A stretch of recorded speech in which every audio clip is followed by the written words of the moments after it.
Yeah, let's move on to the roundtable. Nikolay, do you want to set up the roundtable? Yeah, I will try. So I think the one question in roundtable for everybody. So we start with speakers and then everybody can participate. So what the main challenge, one challenge you see with the scale and performance FHIR, and maybe share possible solution and how standard or new addition to the standard may help with this. Who can start? Okay, I can start. So, let's facilitate a little bit. So I'm concerned about the FHIR search a lot. So as we see, for me, it's one of the most complicated after the profiling and search. It's two complicated pieces to implement. And there's a lot of stuff. And what we see from real experience, and when people understand what SQL on FHIR can do, they quickly switch to SQL on FHIR. Because low-level control, because it provides much more than FHIR search. You can do aggregation, you can do controllable joins and other stuff. So, and for me, it's still the question, yes, how valuable, how really valuable is FHIR search if we see that the real application switching to SQL and FHIR if possible, or building something additional, like Sonya said, yes, something new, and not using FHIR search. Or what we can do with the FHIR search. Yes, as everybody said, in SQL you have and ors, you have groups, you have aggregation. Yes, you have a control. But the problem of the SQL is it could not be standardized. Yes, we see a lot of dialects of SQL, and that's how it works. Yes, Oracle, Microsoft SQL, Postgres, MySQL, all different. I think you're spot on with the search, and I think one place that the search is going to hurt us specifically is in merging and aggregating data. So if I want to find two patients with the same identifier, I need to make a search for that identifier. Yeah. Maybe I need to do that over more than one FHIR store. Or maybe I look for, and then you get to think about more complicated cases as well, where a patient maybe has 3 identifiers, and now I want to find all of the same resources with all those 3 identifiers. And to properly aggregate those patients into what represents really a single patient, you start making multiple searches, which just exacerbates that problem even more. And then you want to update all of that data at the end of it too. So yeah, it's poor search performance results in sort of poor throughput for merging and aggregating too. I think on that point, what I would have said is a big what's going to hurt us in the long run, or my biggest kind of concern about the future when we think about FHIR at scale, is a little bit of what Martin was talking about, where there are multiple FHIR servers. Right now, we don't have good federated FHIR or kind of implementation of the ability to do search federation across FHIR servers. But there's a lot of use cases beyond just the technical implications of splitting. It makes sense often to split the data, but there might be kind of regulatory reasons to do this. So different countries or different sensitivities, and apps often shouldn't need to understand the underlying implementation of the fact that there are multiple servers. They want a patient and it should return the patient information, but the latency of searching across multiple FHIR servers is pretty significant. There aren't solutions to do kind of referential integrity and patient everything's across multiple FHIR servers. So thinking about federated FHIR and how we can better make solutions for allowing for that kind of scalability in horizontal scalability, not just the vertical scalability, I think is something that's top of mind for scale. But do you believe that it's possible to do the federated FHIR using different technologies, or you still? So I'm quite skeptical. I think it's possible to do with the one technology, yes. So aggregate the data and make it work. And the main problem is gonna be like merge, as we said, so like merging in a broad sense, yes, like Because if you have multiple sources, there's a lot of question about duplicates, about how can I trust this source or not. Yeah, so you would need to do a searches across and then a merge of the search results, which is not, it's going to be too late and or return, be too long of a period of time for most applications. And so I think that's a big issue, is the actual results. There's some things that we might see caching of these results make a lot of sense, where we know that these are common federated searches and we just cache those results. But I'll say Google has technology to do federation, but doing that across technologies is a lot more difficult because identifiers aren't necessarily the same. So the UUID isn't necessarily the same across technologies, things like that. And you have to get everyone to do referential integrity to other URLs, which is just inherently going to be a huge kind of roadblock. But federated FHIR, yeah, it's a really hot topic. So it's related to merge, and when we're getting more and more data, they will be spread around different sources. That's really challenging piece. I don't know. Does anybody have a vision what federated FHIR can be? Maybe Josh, I don't know. Josh, are you with us? I am. What I don't know that I have is any overarching vision here. I think the challenges of federated FHIR are likely to be more organizational and management in addition to technical. You know, when I think about this in really well-controlled domains outside of healthcare, you know, I could ask questions like this pertaining to my email or to my photo management or to my calendar. And those are domains where the data models have been stable for years and where, you know, in some cases there are standards and there's lots of mature software, and still I don't have those kinds of capabilities. I wouldn't expect that we're going to be able to introduce them in healthcare in some, you know, brand new way that we've never seen anywhere else. Oh, that's interesting. Maybe on patient level, this is possible, yes? Oh, for sure. I think that individuals who are able to aggregate their own data from more than one place, or health systems that are interested in exchanging data with many trading partners and bringing together data, will have the advantage of a much more complete picture. But there's real work to do there, right? It might turn out that the challenging deduplication and reconciliation is work that needs to be repeated. You know, maybe the best example I have of this kind of flow is distributed version control, like we see with Git, where, you know, the true history and complexity of branching source trees is there. It's well represented. Dealing with merge conflicts is still hard. But if you go through the effort, if you reconcile the conflicts between, you know, a set of changes from two remote branches, you can benefit from that reconciliation, and you can also share it back downstream. So other folks can start with your reconciled branch and they understand exactly what the inputs were. So that I'm much more enthusiastic and much more hopeful about, but I don't think we're going to be able to sort of push all that hard work somehow into the network or push it too far away from us. We're going to have to engage in it, and then hopefully we can share the artifacts that we generate from it. Yeah, that's interesting. Patient record as a Git repo, yeah. On that thought as well. So something I kind of wanted to ask earlier was about, like, it's related to merge, is what happens when upstream data sources make errors, and they do. You know, they'll put the wrong piece of data in someone's record and they'll send you an update. And you know, if you've merged those records from different providers into one super record, somebody sends a correction. Now you have to unpick it, right? Half that FHIR resource came from here, half of it came from there. Which bits came from where? How do I undo that or redo the merge?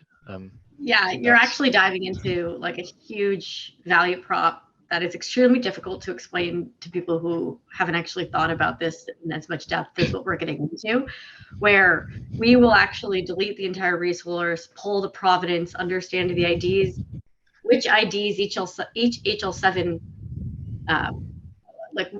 which HL7 messages built that entire FHIR bundle. or that entire FHIR record, delete the entire thing, and replay each of them with understanding which piece of information was the incorrect piece of information.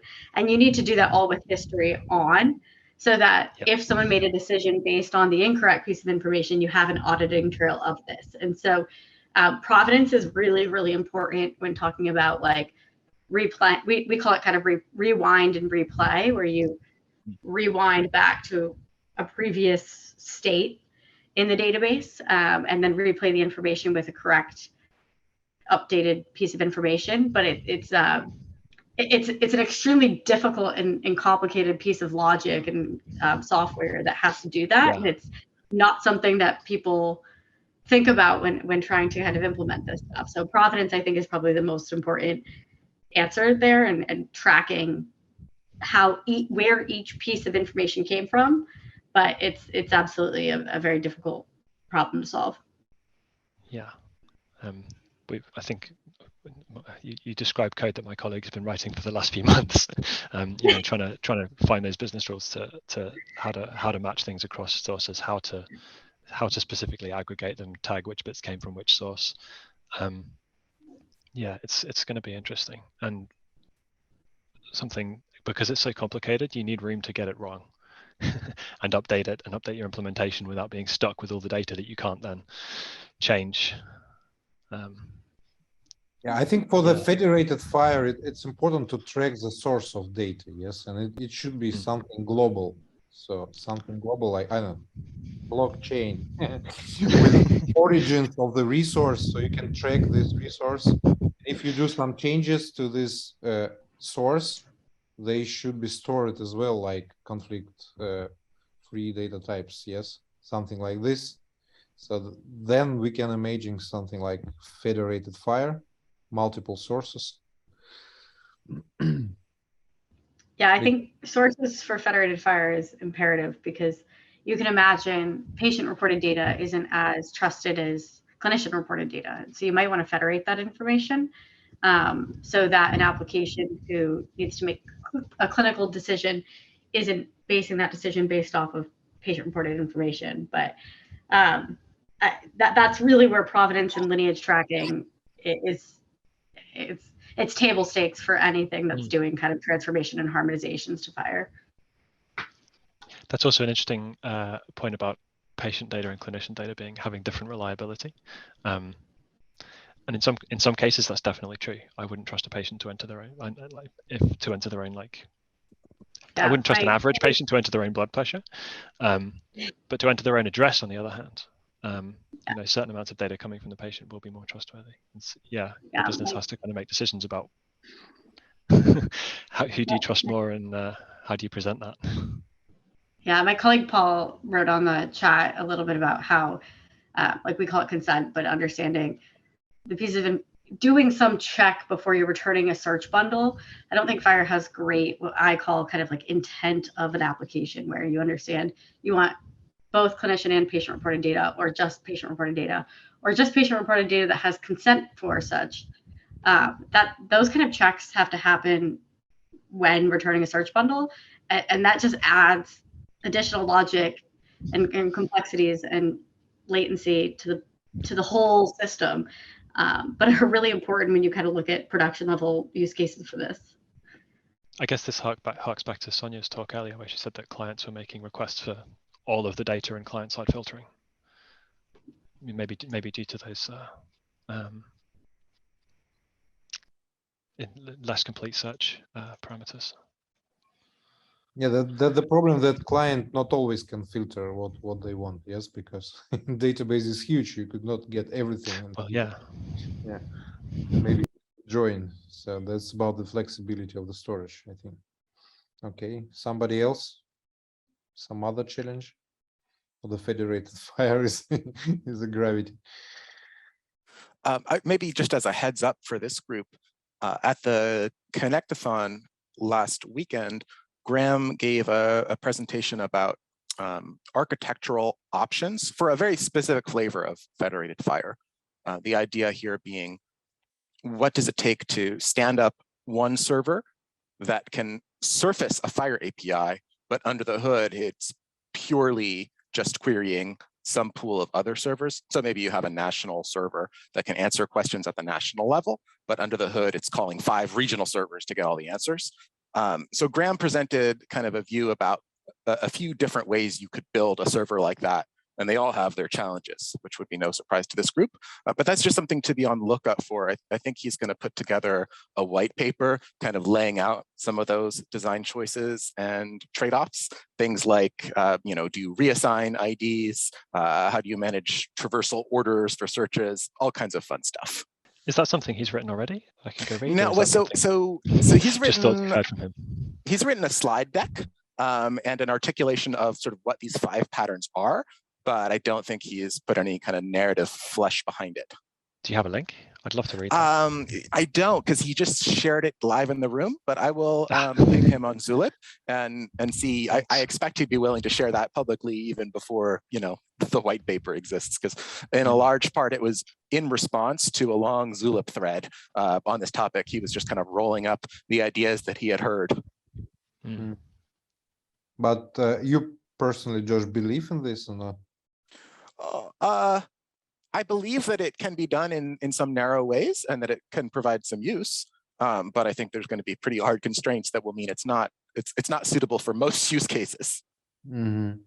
So from my point of view, distributing the low-level data, I think that may be the key. Yeah, I think that will turn out to be far more useful in the long run. But you know, when you think about examples like the things that we talk about in the US as health information exchange, right? I have this patient in the emergency room. I've never seen them before. What query can I run that will help me figure out if anybody knows this person? For that, you know, I could imagine a national centralized service that could answer that sort of question on the basis of querying some small number, you know, on the order of 10 underlying servers that were authoritative in some subdomain. I could imagine that would work. It's not the only approach, but I could see some value there. Mm-hmm. Yes, the challenge I see with that is I wonder what the minimum expected availability would be, because I guess it would be the minimum of all the regional servers. Yeah, so part of the write-up was dealing with those kinds of details. How do you surface information like servers 1 through 9 don't know anybody like Brendan, and server 10 didn't respond? Right. Yep. So suddenly you've broken your abstraction barrier, and whoever wrote the query needs to decide whether they care about server 10 or not. Mm-hmm. Yep. Yeah, partial data in I guess the health space is yeah, you need to decide what to do with that. I can imagine something like blob storage, yes, where the record is saved like Git repo, and some discovery services which allow you to get access to this data, and that you're able to load this data, index, and blah, blah, blah. So that's my opinion, because the FHIR search, again, for me, it's like 50% failed for real scenarios. So I don't know how you can build the smarter system on top of it. So, but the raw data, it's a real value. Yes, the new databases are coming, the new techniques are coming. So the data is a real gold. And what kind of indexes you can build on top of this data, it's a matter of time, I think, and technology, and they will change quickly. I think now the renaissance of databases, we see that every week the new database appear. Okay. Yeah. Add one last thing again relating to search. So Brian posted very, very shortly, and security and identity too, and that adds there was a quick earlier discussion about get me all of the observations that I'm allowed to see, which is, you know, it's yet another dimension of search. And one that might be quite complicated based on your access control rules. So if you want to be able to service queries like, please get me all the observations that I'm allowed to see, that's again another place where if you have search performance really, really matters. Yeah, I think you might be right. Yeah, I think search performance might be pretty key. I think that's where we see some separation of data where we know, you know, use case A is over here, use case B is over here, because they're always going to be siloed in that kind of a search. But it's really complicated to have the logic for that you end up with like a chain parameter where if the practitioner is referenced in this patient, then it can be returned. Otherwise, it's not. And that just adds complexity to searches that just it really isn't scalable in a lot of ways. And we call it consent, where you have to check access like that within a consent resource before you actually can return anything. And chaining like that is just difficult. Yeah, we play it a lot with the consent as well. And this is a joint problem.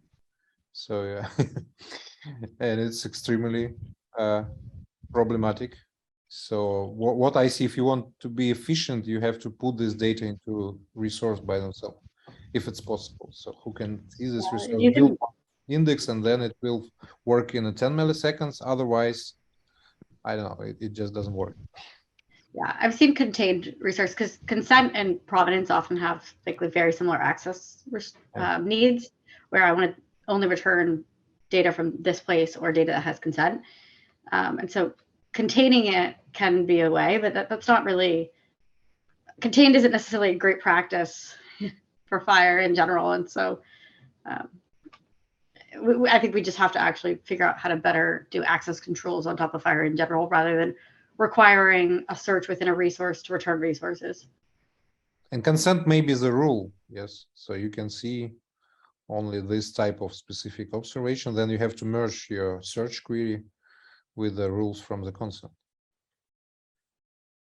Right. And I personally don't like this implicit logic. So we had a meetup about access control. You probably can look into YouTube. It was very interesting. So I prefer something more explicit, because sometimes the user may have different roles. So then you should communicate with the server. Now I'm looking as a physician or as a nurse from this department or from this department. Yeah, we were also having a discussion the other day on like, if you're trying to query resources that you can see, but you may be doing chain queries into resources that, like, going through a resource that you weren't allowed to see, you could return results based on something being there or not, which could potentially be kind of like poking around the corners of questions you shouldn't have been allowed to know the answer to. So it's a very deep topic for sure. So I think we actually could have a whole access topic, because we also, when we talk about AI, there's AI models that are returning this patient might have cancer, and they run a patient everything, and they can see it as a condition, but they shouldn't have. And it's like very detrimental for them. And maybe it was a crappy AI model, but we don't actually have ways to limit them from seeing information about themselves in a way that makes sense. And so access is like really complicated when we think about provenance, consent, and some of the inference world we're going into. I will say there's a couple of important angles to those questions, and it reminds me of e-patient Dave DeBronckart's kind of the first major problem he hit as a patient working with his electronic data was he had billing codes that showed up as diagnoses, right, for a whole bunch of problems he didn't have, but they were problems that maybe at some point somebody ran a test to rule out this problem, and then his patient portal surfaced it in the wrong way. To me, this is not so much an access control decision. Like the right answer wasn't that the information should have been hidden. The right answer is that it should have been surfaced in context. So rather than, you have this diagnosis, there could be a correct assessment of you don't have it, or we ran this test to see if you had it and the answer was no. Or in the case of inferences, this is a very low probability result. That's not part of your problem list, but figuring out the right ways to describe those semantics rather than trying to figure out ways to limit or hide, we might find out that those are going to be useful techniques as well. Okay, so maybe sounds like the next conference should be access control. Maybe this is so we have a lot of people. Maybe there are some questions to the speakers or to somebody in the room. Hi, everyone. I do have a question, but it's kind of a basic question because our company is like just starting with FHIR, so I don't know if it might be a little bit of an obvious question, but I guess what we're starting to do is to implement a backend using FHIR, and one of the things that I would like to get right from the beginning is like, what's the best way to exchange data? I haven't read a lot, like extensively over how to say, like the available FHIR resources and all of that, but I guess I wanted to, I guess it also depends on the use case, right? But what is the best way to, or what do you think are the best practices when exchanging data? Because to my understanding, basically, if we have like 2 FHIR servers and we want to exchange data, like a patient resource has to exist in both places, and then you have to kind of duplicate everything, or like duplicate the things that you want to have. So I guess that was the question. I don't know if there's like a better way to go about it. I know with Smart on FHIR, you can make like applications to just display some of the data instead of having to like send all of the resources to like a different location. But I don't know if you guys maybe have some, I don't know, maybe best practices or some kind of like basic feedback in regards to that. Okay, guys, can somebody answer the question? So can you give summaries of how to exchange data between 2 FHIR servers? I was also wanting to clarify, do we mean exchange or like synchronize, or I'm not really sure of like what's the what are the specific ways, but like, yeah, that's already a difference, because you can exchange like specific things and then you can also synchronize. So basically like making sure all of the data is in both places, right? right? Use a subscription to do just this, subscription to all the resources, so you can do it and synchronize it. Sure, I guess that would also be an option, because not really, like what we're trying to do right now is basically to use IoT devices to generate data and store it into our FHIR server, and then we would be like sharing that to a different FHIR server, and then we might request like how do you call this, like health, different health resources. But I guess it wouldn't be like syncing per se, because I don't think we want all data in both locations. But yeah, I don't know. I guess it's not a very precise question. Yeah, that's the right problem. I think Gina have something to say. Yes. Oh, I just realized my camera was off. I was eating lunch earlier and never turned it back on. Yeah, I think, for if you're both systems are FHIR servers, the subscriptions should hopefully be a good mechanism for that, and be able to send those back and forth and filter depending on what you need and all of those things. If you're amassing data from IoT devices, it's probably not in FHIR to start with. So then you start getting into the realm of at what point do you convert it to FHIR, and is that part of that synchronization scheme to say, some sort of collection endpoint before it's turned into FHIR, and then that is what's converting it to FHIR and sending it to the FHIR server. It's a pretty broad question with an even broader design space, I think. So it's definitely an interesting discussion, but I don't know that we could time box it and be productive. Right.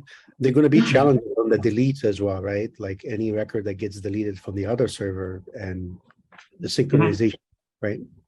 Yes, and subscriptions have the topic-based subscriptions have ways to say when anything's deleted or different things like that. So if your FHIR server is doing interactions, you can even have a non-FHIR server that's just getting webhook messages and things like that. So it's pretty flexible in that. And whether they're both FHIR servers or just one is or different things, all those pieces should work. No, I feel like that's pretty useful, because that's something I didn't think about. Like my idea was just, okay, data is coming in, just send it to the server. But yeah, it's true, if a record is deleted for whatever reason, it has to be advertised to like the other server. So that's actually pretty helpful. Thank you so much. I'd also say you want to think about, are you carrying over ideas from V2, where in order to be able to access the data, you need a copy of it? Or, with FHIR, why not just go query that other server? Why do we need to copy the data? Right, that's kind of we still have to discuss, because we are basically integrating with a different company that has like their own system. So we haven't really gone down into like the nitty-gritty details of like how to like what's the best way to do it. But yeah, like querying it would be an option, or if they make like some kind of embeddable dashboard like on their site to get the data and then we don't have to query it, that's also, I guess, a different way to do it. There are like so many different ways of handling it. Yeah, in theory of distributed systems, something like replication log is a solution, and the topic-based subscription almost provide this. Yeah, definitely. I think that would be the way to go, at least for the IoT aspect of it, like for sending data, because I was just going to, yeah, as I said, like use some serverless function to like push data and just forget about it. Mm-hmm. I know, is there a possibility to define the topic which collect all the changes? Yes. Mm-hmm. And that's how we can get this replication log. Yes, so everybody can reply and get the changes. Yeah, and part of that's going to be architecturally. Do you want one change feed that has everything? Do you want to separate out so that you have creates, updates, deletes, you know, based on the FHIR interaction model separately, all those kinds of things. Hopefully the plumbing's all there to do all of those kinds of setups, but that'll be architecturally driven. Definitely. Yeah, I think that kind of answers my question. It wasn't super like specific, so but thank you so much for the feedback because it definitely helps. Okay, guys, let's do a couple more questions. I have a question that might not be totally related to what we're talking about, but the relationship between FHIR and open air or even EHR. So we're having a problems with, right now we're talking about performance, scaling, and all of that. Can these two guys work together to solve that problem? Rather than, so using FHIR for the mechanism of transferring and the protocol to exchange the data, and open air for the data resources and act as a CDR on top? I even don't know who can try to answer this question. Josh, can you say something about this? There is in Europe specifically, there is more and more adaptation of open air. Yeah, the open air originally started from Europe, yes, but I think they lose the race with the FHIR. So that's my opinion. I'm not talking about losing race, who's better. I'm talking about each one, what it does it better and what does it good. They do things differently, yes. There are some very interesting parts in open air.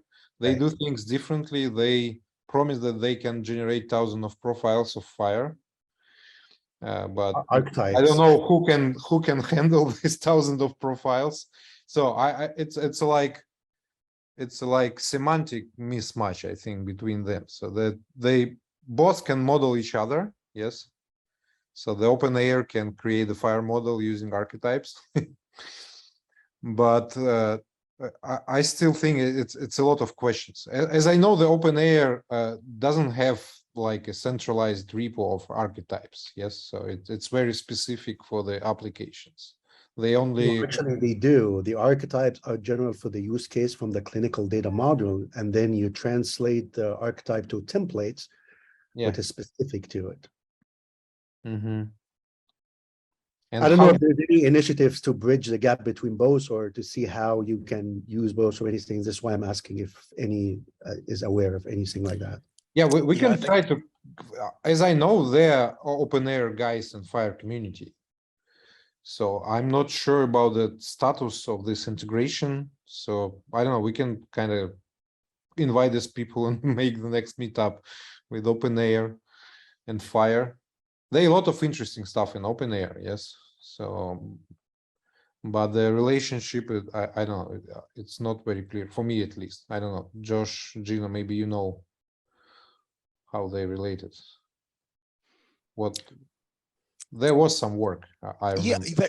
Yeah. I mean, there has been certainly a lot of external analysis from folks on the open air team that have helped to inform both consistency and design in the FHIR world. So that's a meta level answer.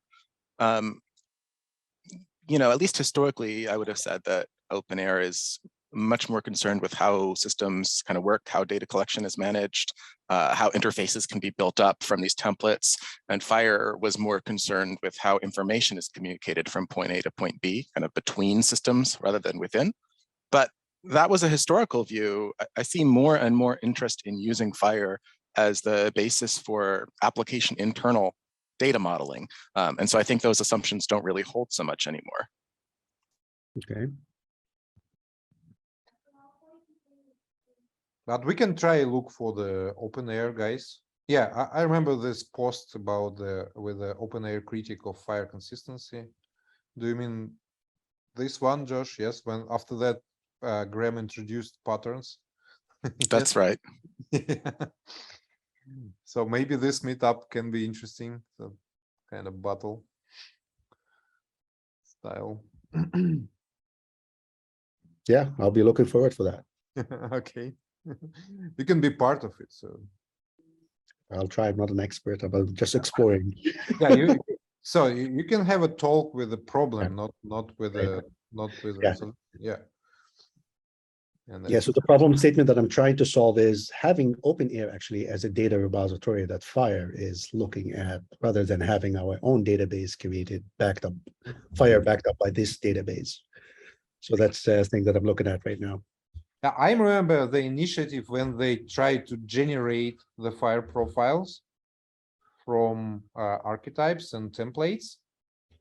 So I don't know how it's ended, but potentially this may work for you. So you're just serving your archetypes and templates as a FHIR resources. Yeah, interesting. Okay. Okay, let's have a last question. Let me ask about bulk FHIR API. And I mean, probably one of the potential sources of large volumes of FHIR data. What about production use of bulk FHIR API with current HR vendors? Does anybody have experience to share? I mean, talking about We did recently host a meeting between the Smart Health IT community and ONC to try to understand some of how these bulk data APIs are being used in production these days. And we heard from some of the EHR vendors who have built support and from some of their customers who are using it. Maybe the first thing to say is in FHIR right now, if you look at the async.html page of the current build, and I'll put a link into the chat, there's a couple of broad definitions that we have for asynchronous processing. And one of those is large scale stuff that we use for bulk exports.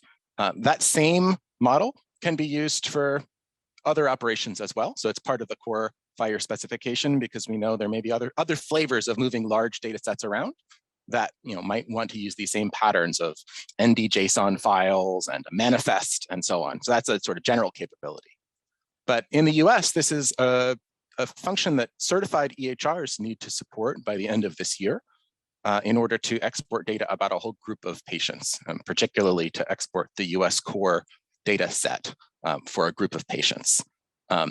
And so we heard from a couple of health systems that are starting to test out these waters. Epic, for example, has already shipped support for group level bulk export. And there are some, so one of the decisions that vendors have to make is whether they want to attach their bulk export functionality to their transactional data store so that everything is kind of up to the minute, or whether they want to attach it to some kind of analytics environment. And that's really up to them in terms of an implementation decision, but it has implications on customers. So if the functionality is part of the transactional store, it could slow down the EHR that customers are using during the day, or they might have to limit the size of exports they can do.